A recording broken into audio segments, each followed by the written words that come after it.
School games now. Pumwani boys emerged with a 4-2 win over Jamhuri High School in the Starehe sub-county school games that came to an end at Jamhuri High School. In netball, Pangani girls thrashed Ngara girls as Pangani girls again claimed another win in volleyball. Pumwani Boys High School was a tough force against the hosts, Jamhuri High School, beating them 4-2 in a much-hyped boys football final. Said Noor, Tungwar Ngwen and Charles Ndirabo scored the goals of the day for Jamhuri, as Arnold Omondi and George Kariuki ensured that Pumwani did not walk away empty-handed. In the girls' final, two players handed Pangani girls a win after toppling Ngara Girls High School in a 3-0 show. We played very well, actually. I scored 2 goals personally, and I think it's all about teamwork, it's all about coordination, and it's all about confidence. Believe in ourselves that even if we have lost, but we still proceeded, the next games you're going to be the winners. The girls' netball match turned out to be a one-man show after Ngara Girls High School received a 44-1 thrashing from Pangani girls. During the first half, Pangani scored 18-1 and showed no mercy in the second half with an additional 26 rings to none. Last year was a little bit of drama. We didn't go to the regionals, but I think that compared to last year, we are better this time. Ngara Girls netball team is a new team. It's a growing team. It hasn't really yet, popped up, and this is our first game, but it's certainly not our last game. In the other game of the day, Starehe beat Parklands with 3-0 in the boys volleyball final, as Pangani beat Ngara in the girls final with 3-0. The top 2 teams in each event is set to feature in the regional school games that will take place this month. Rotuno Kwenyike, KTN Sports. Of course, Rotuno Kwenyike with that story. Now let's move to football. Gor Mahia began their Supa Cup title defense with a 3-0 win over JKU from Zanzibar. George Odhiambo, Godfrey Walusimbi and Medi Kagere were on target for the Green Army at the Afra Stadium in Nakuru. In another match, Kakamega Homeboys claimed a 3-1 win over Tanzania's Yanga. It's a very good skill. Unlike Kahata's direct kind of play, which then gives the ball to Gwikan, and George Odhiambo scores an easier goal than you would have imagined would have gone into the net for the Gor Mahia son. So not too much organization, it's just left close to Walusimbi, goes for a low shot and puts it in the net. No marking whatsoever for Walusimbi. They really did give it inside as well. This is a shot towards goal, and it's been headed into the net by Medi Kagere. The shot coming, could be a very big shot, but Alan Wanga picks it up. And he's put it in the net. The man who scores crucial is off his line. He has been chipped. This one is in the net. It's Odipo Opondo, who has just come into the game. Well, the Supa Cup results yesterday. Remember, the games continue today at the Afra Stadium in Nakuru. And before we take a look at the games that are scheduled today, actually one match on the cards today, I would like to bring Salim Waziri into this. Yesterday's matches, and 2 Tanzanian teams already out. Yanga out, JKU out. Let's begin with the match between JKU and Gor Mahia. 3-0 courtesy of the goals coming in from Medi Kagere, Godfrey Walusimbi, and the first goal from George Blackberry Odhiambo. Are Gor Mahia too superior for, some of the teams that we have in the region? Yeah, it was clearly evident that Gor Mahia are one of the best teams in the continent, because yesterday they proved it. It was a cagey affair in the first 20 minutes. But then, as they always say, Robinson, the cream always rises to the top. We saw the quality, and again, we have to talk about this man, Francis Kahata. Yes. He took his league form into the Supa Cup tournament, and yesterday he bossed that midfield all day long, and you saw the first goal is the one who created the chance for Blackberry Odhiambo. And I think Gor Mahia, people should now accept they are a force to reckon with. So are they going to defend this title? It's done and dusted. In my own opinion, I think they're going to run away with the trophy. They're going to run away with the trophy. And remember what the coach says, that is Dylan Carr, before when we had the pre-match conference. He said that every team wants to go and play Everton away in England. Yes. So, well, you know, how big of an incentive is this, playing Everton away?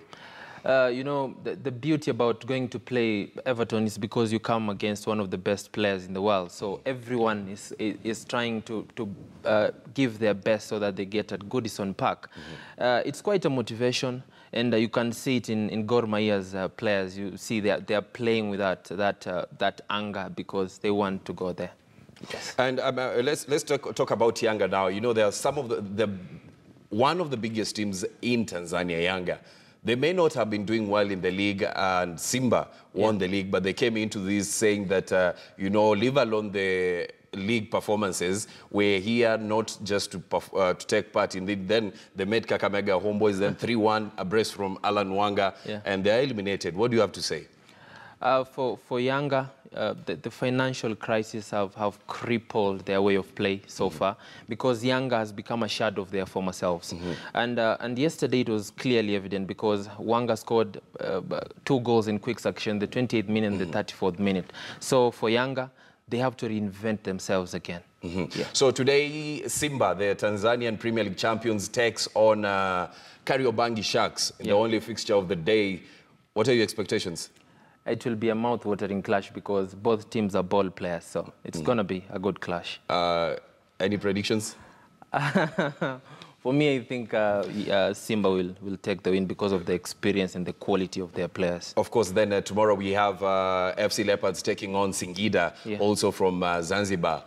Your expectations before we move on? I think, in my opinion, because of the home advantage, FC Leopards will rip Singida apart. Okay, we'll have to wait and see. Of course, we'll be keeping an eye on the Supa Cup that is being played at the Afra Stadium in Nakuru. We'll be bringing you the results from the matches that are going on. Remember, today, Simba takes on Kenya's Kariobangi Sharks, and then tomorrow we have FC Leopards taking on Singida from Zanzibar. We'll be keeping an eye on those 2 matches, and we'll be bringing you the results. And now let's move on. You've seen the sports journalists bringing you the best news when it comes to sports, but we had the mini World Cup tournament over the weekend that was brought to you by the Sports Journalists Association of Kenya, and Standard Group finished second, losing in the final to Nation Media Group on a 1-0 scoreline. Take a look at what happened.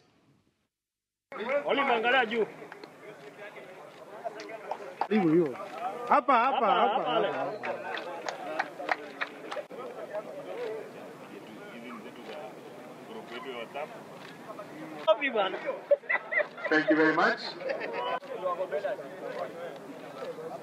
Thank you very much, Standard Group.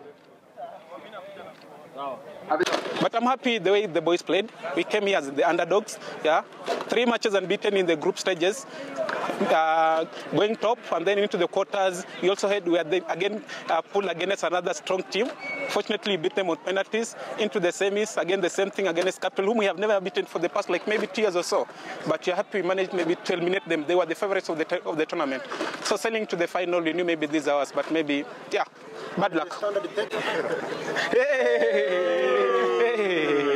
This tournament, remember, we'll play another one before the end of the year. The sponsors have told us we'll be back here before the end of the year. Go train hard, prepare yourself. Let's see what you can do. We want to create the hype, first of all, among the journalists, some of whom will be traveling to Russia. We want to create the mood locally. Even though Kenya did not qualify to go there, we want to create the mood because everybody enjoys football. Football is a game of the people, loved by so many people. So if we start by raising the mood for journalists who cover, then they will eventually transmit it to the general public who watch. That is why we organized an intermediate tournament. You realize we have 15 media houses.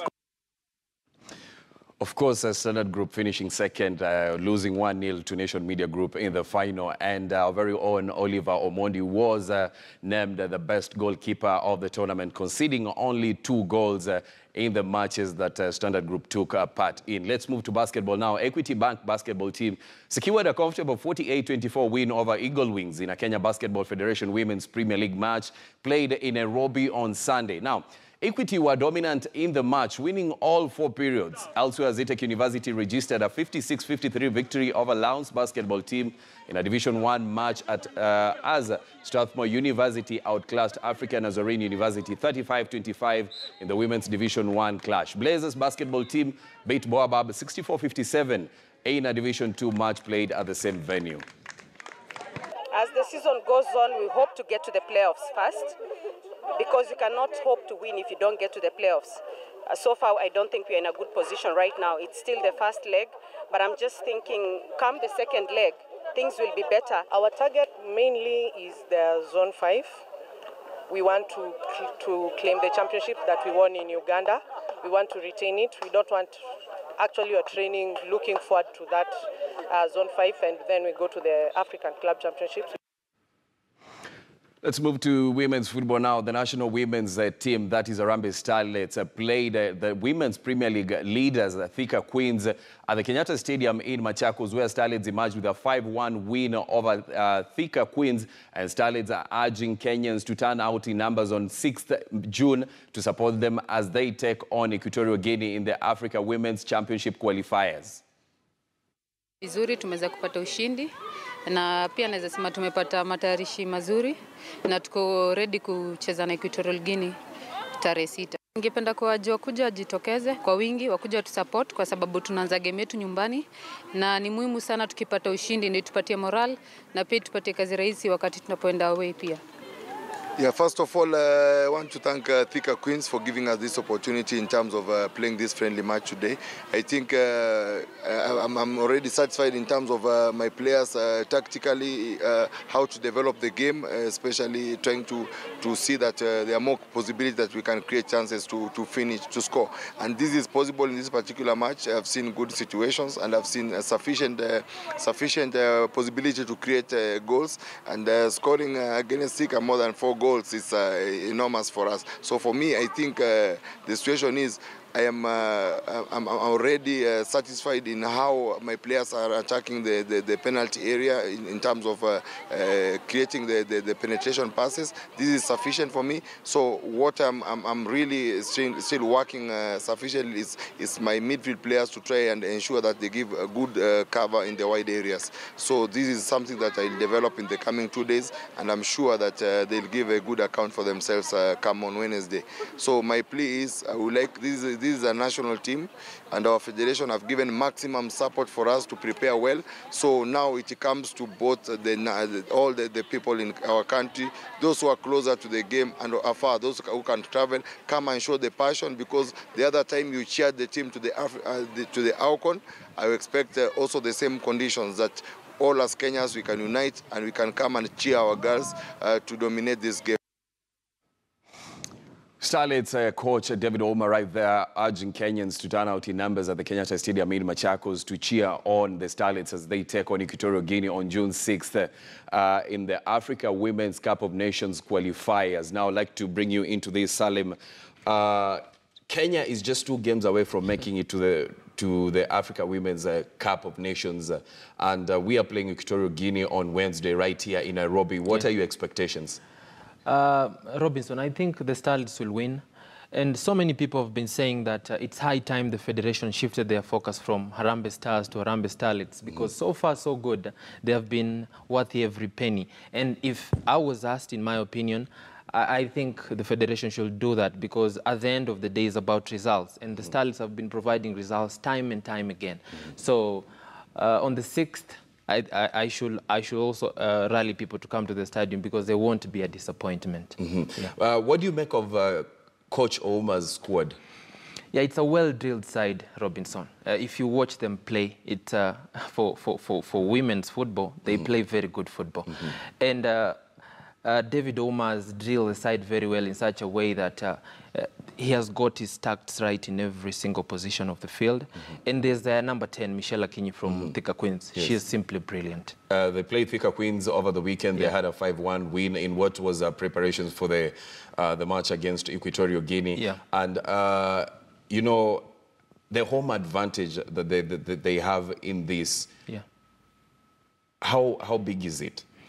It's big in such a way that, you know, that 12th person, that 12th man, as they call them, plays a very big role when it comes to home advantage, because once you're having that crowd on your side, you become a different beast. And I think if people will go to the stadium on that day, I think it will be worth every penny of theirs, and I think the Starlets will do us good on that day. Of course, we'll be keeping an eye on the match between the national women's football team, that is Harambee Starlets, taking on Equatorial Guinea in the Africa Women's Cup of Nations qualifiers. That will be played on Wednesday at Kenyatta Stadium in Machakos. Now, let's shift focus to the national men's team, that is Harambee Stars. They got a 2-1 win over New Zealand in the Heroes Cup that is going on in India. And the Kenya's goals came courtesy of Clifton Mieso and Ovela Ochieng. Let's take a look at the highlights from the match.